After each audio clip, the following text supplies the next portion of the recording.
Jessica Uhlman, and I am from Bridgewater, Nova Scotia. Who am I? What am I? These are actually big questions that I'm asking myself, so I don't even know what to say. Um, it's something I've been thinking about is this idea of seed and who we are as people and who am I? Who am I in my, I want to say maybe raw form? And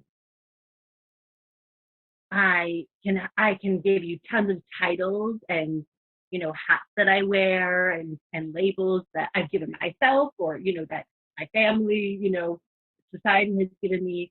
I mean, I was born into this world, and so automatically, I've got the label I'm a daughter, and then I have a younger sibling, and so then I'm a sister and I'm a friend, and I have had all kinds of different jobs over the years. So, I can say I'm a youth worker or, I worked at a call center at one point. I served coffee. I was a waitress, all of these things. And do these things define me for that particular season of life?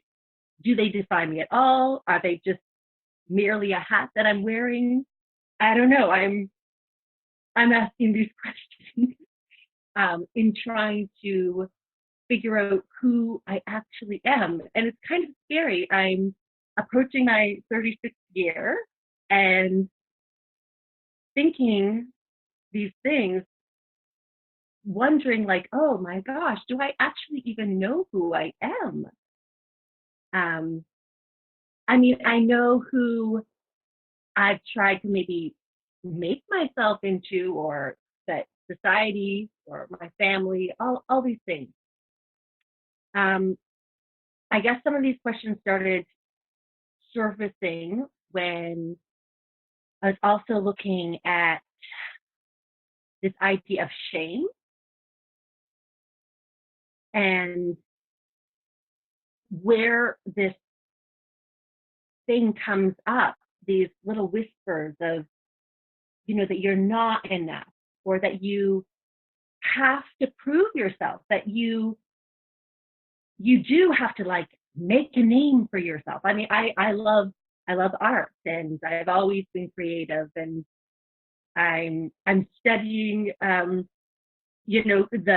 healing arts right now, but I love dance arts and culinary arts and the music arts and sometimes I think, especially in the art world, I'm like, how do I become, a name? Or what makes me an artist? Is it the fact that my paintings sell? Or does it, maybe if they sell for $5 or if they sell for $10,000, does that determine whether or not I'm a real artist? I mean, anyone can sell their paintings for $5. So that really doesn't make you a real artist. Or, being a real artist, does that mean that I have the university, paper to, with the stamp of approval, you are now officially an artist? Um, or is that just who I am, like intrinsically? Because I was born with this sense of wonder and wanting to explore the worlds of color and texture and understanding how things work and can I be a part of making things beautiful in this world? Does that make me an artist, right? So these are questions, and these voices of Joe and who do you think you are, right? And shame coming in there, and so trying to figure out who I am and what I am and what gives me worth and value, because I think that a lot of times, society and whatever the world is there's these messages of trying to become someone, um, trying to make something of yourself, to to define yourself as being someone successful, prosperous, healthy. The list of words is endless. Um, and I do want to be someone. I do want to be successful, and I do want to feel like I have value and worth. Um, but that leads me into a really kind of uncomfortable place too, because if I am gaining, my sense of value and worth by my accomplishments, by my successes, and all these kinds of things, then, the person beside me, if they don't have any of those things, then does that make me better than them? And that is really yucky. I do not want to be living my life thinking that I am superior or that somehow my life in its essence is more valuable um, than, the person next to me. Um, so I have not come to any like conclusive, I don't know, solid things that I'm standing on yet. I've got way more questions than answers, and a lot of the questions are very uncomfortable.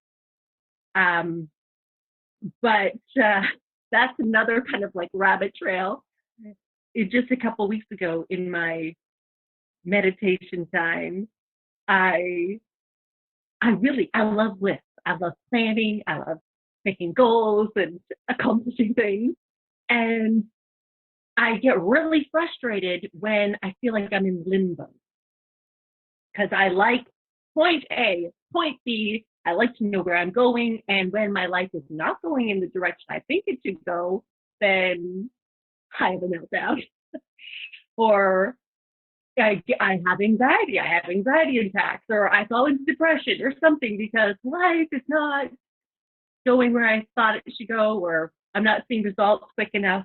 And in this place of turmoil that I was in within my meditation time, I felt like this, you know, voice, obviously not a real live sounding voice, but this presence kind of tapping me on the shoulder and saying, "Hey there, I love that you love planning. And I love this about you. And I love that you have goals and all of this. But I want to challenge you to be okay with being uncomfortable and be okay with being in the space in between point A and point B because um, there's real magic in that spot. And if you can allow yourself to just stay there, kind of in the place of tension, this is the place where the unexpected happens. And this is the place, this is almost like a practice in being present too, because it's, you're actually have to stay right here, not be thinking about tomorrow, not be thinking about yesterday, the point A's and point B's. And so, yeah, I'm circling, and I'm not even sure where I'm going with this. But this was a profound moment for me. Is can I be okay with being uncomfortable? And when I'm in this space, separate from these concrete things, then I have to look at myself and say, what defines me and who am I when I'm not maybe attached? If I'm not attached to a relationship, or I'm not attached to a career, or I'm not attached to a label or a title, that is really uncomfortable.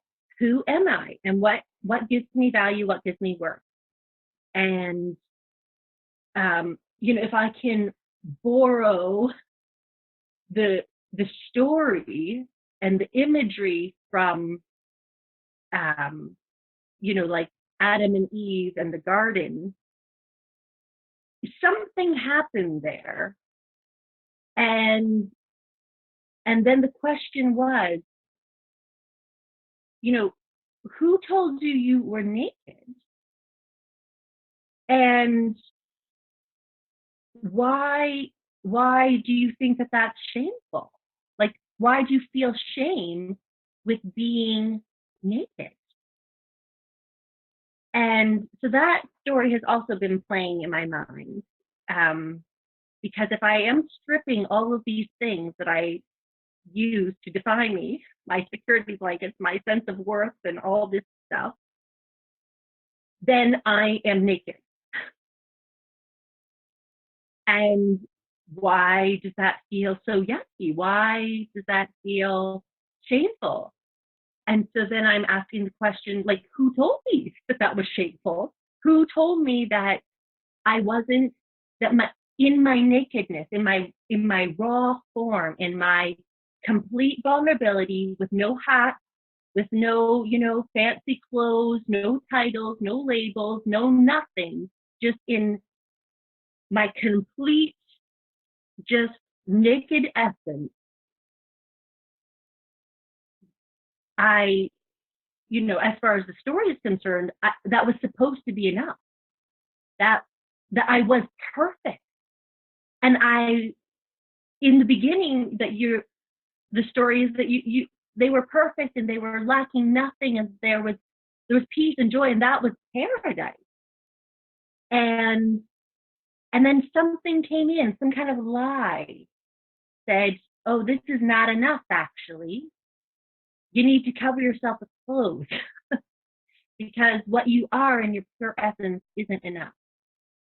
So where I find myself right now is, how do I get back to paradise?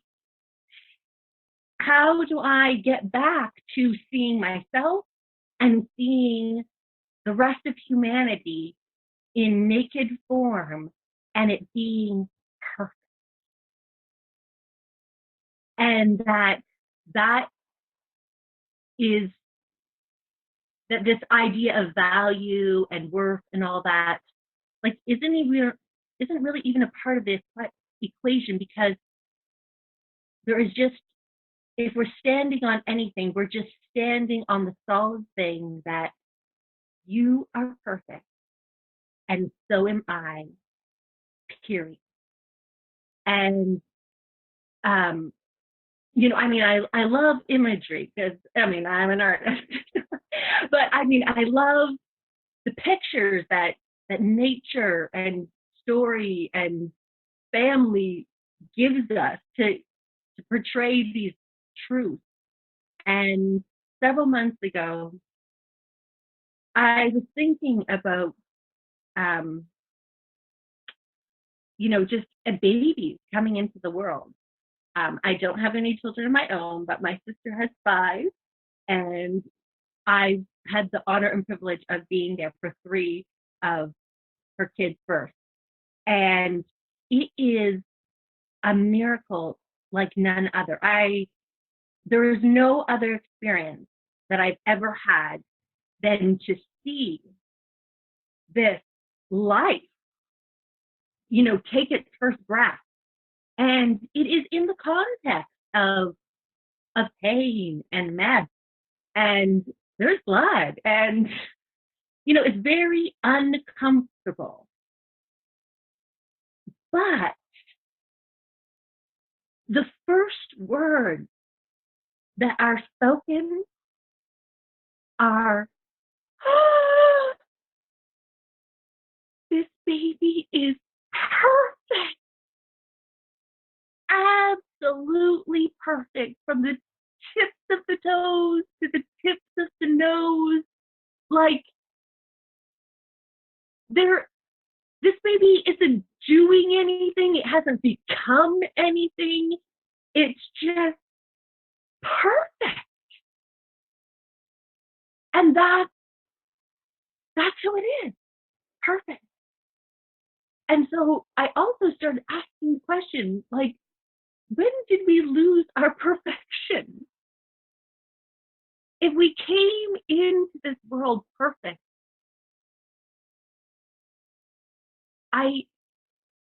I'm starting to really, yeah, I think we didn't lose it. We are perfect. And it's these lies, it's these things that, whisper into our ears, just like the story in the Garden of Eden, right? Like, oh, you're not enough and you have to prove yourself. You have to, we're brought into this like reward system of like, act this way and you get a star on you, and act this way and you get a mark against you. And so then your value starts going up and down by, depending on what you do or what school you go to, or, how you morally live your life, and who gets to decide those things. The bizarre thing is that it changes from generation to generation and from culture to culture. I mean, what is legally all right, even, in our country versus another country, it's totally different. I'm like, and we're living in the same generation. And so I'm wondering, like, who, um, yeah, who gets to have the final say over us? Who gets to have the final word? Um, and also, like, thinking, I know that I have given power to other people over the years to have the final word of my life. I've given power over men. I've given power to men to define whether I'm beautiful or not. Right? I'm like, they get to have the final word over me. Um, I've given power over to, the education system to tell me whether or not I'm intelligent or not. And I'm like, oh God, this does not sit right with me, because then that leaves me in a constant state of victimhood. I am always having to play the victim card because, well, it's not my fault, right? And I become a very powerless um, woman because I've given the power of the final say over to society, over to my family, over to whoever, right? Um, and so I am definitely on some kind of journey. I don't even know what kind of journey it is. It's a journey to um, finding my true self. Um, and I mean, I understand these things in my mind sometimes. I'm like, okay, my starting point was perfect. And I don't want to be a victim anymore. I want to be powerful. I want to have the final word over my own life.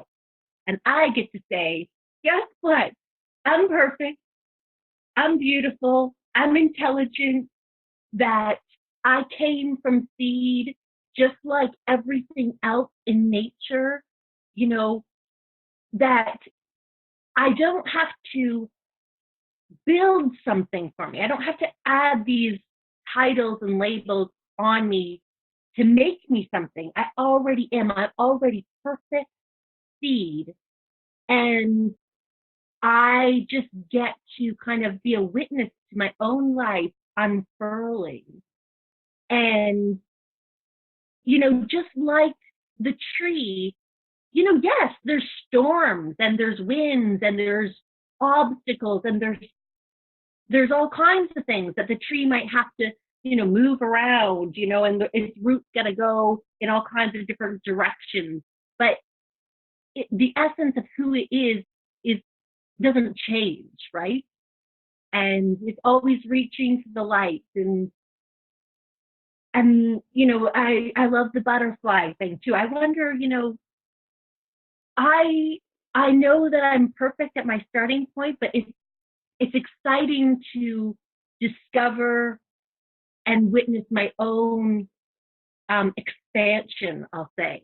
It's not that I'm trying to become something um, for a sake of value or anything, but it's a witnessing the expansion of what's already there.